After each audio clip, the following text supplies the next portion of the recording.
One of the amazing things about the nighttime is that the nighttime is very special whether you're a believer or not.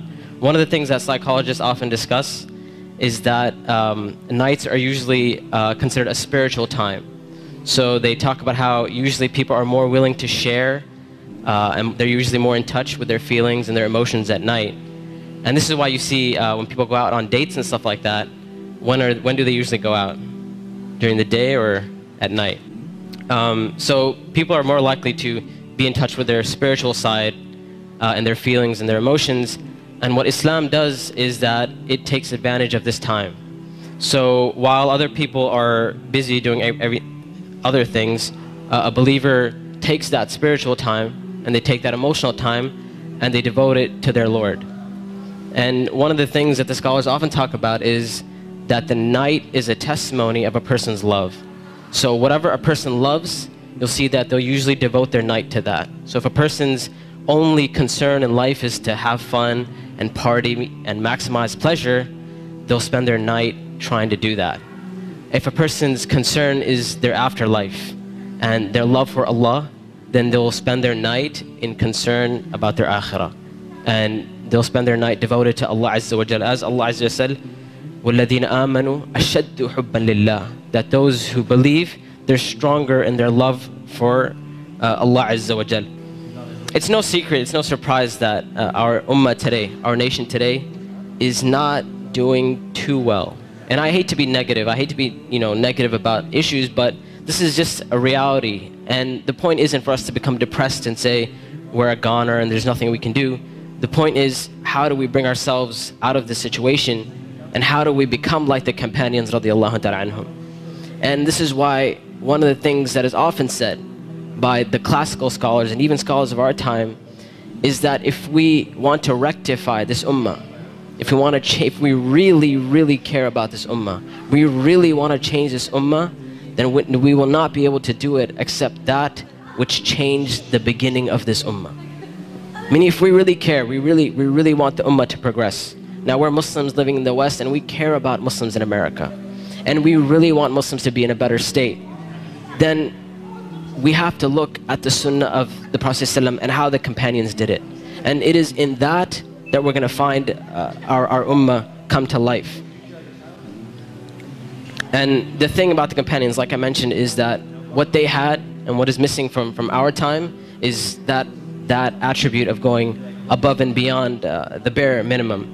Ibn Abbas radiallahu ta'ala anhuma, he says about the companions, he said, I did not see a single companion.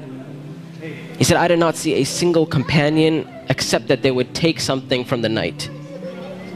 Meaning they would pray some type of Qiyam-ul-Layl.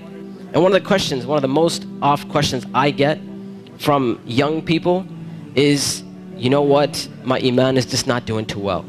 Like, I have a dip in my iman and I just don't feel it anymore. Or a lot of times people who start practicing Islam, they'll have this iman high and they're doing really, really well, and then a time will come where they'll be like, it just doesn't feel the same anymore.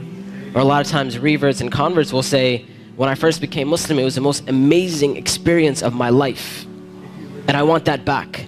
I want that experience back. And one of the first questions I ask these people is, how is your connection with Allah? How is your Qiyam-ul-Layl?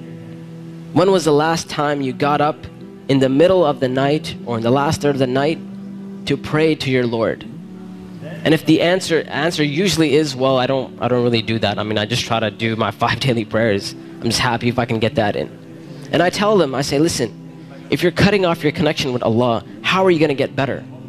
You can't expect your iman to just get fixed all of a sudden on its own. It's not going to happen. You have to take steps for you to become a better Muslim. You have to take steps to reach that level of iman. When it comes to Qiyam-ul-Layl, one of the advices I often give, and I give this advice because this was the advice given to me by my teachers, is if you want to pray Qiyam-ul-Layl, all you have to do is just try it. And I'm not talking about spending a third of the night praying or half of the night praying. I'm saying get up 10 minutes before Fajr. Just 10 minutes before Fajr. And we know the Prophet ﷺ told us that it is the last third of the night where Allah Azza wa Jal comes down to the lowest parts of the heaven and He asks, He says, which one of my servants is seeking my forgiveness that I may forgive them? And which one of my servants is seeking my mercy that I may be merciful for them? Which one of my servants is asking of me that I may give to them? And that third of the night is still there in the last 10 minutes before Fajr. So all I'm saying is wake up 10 minutes before Fajr. Not an hour, not 2 hours before Fajr, 10 minutes before Fajr. And try and pray Qiyam-ul-Layl and experience this amazing spiritual nature that Allah Azza wa Jal has given us, this blessing that Allah Azza wa Jal has given us. And when you get up in the night, number one, you'll see your heart transform. You'll feel your heart unlike you've ever felt it before. And I know a lot of us, and this is a problem which is very, very common, where we look at Islam and all we see is a bunch of things we have to do. And we're missing that spiritual side of Islam. We're missing that connection with Allah and our Creator. And I tell you that if you're seeking that connection, then get up and pray Qiyam-ul-Layl. You will see your heart transform. You'll see this tranquility and peace that Islam is supposed to be. You know, people talk about Islam means peace and all that kind of stuff.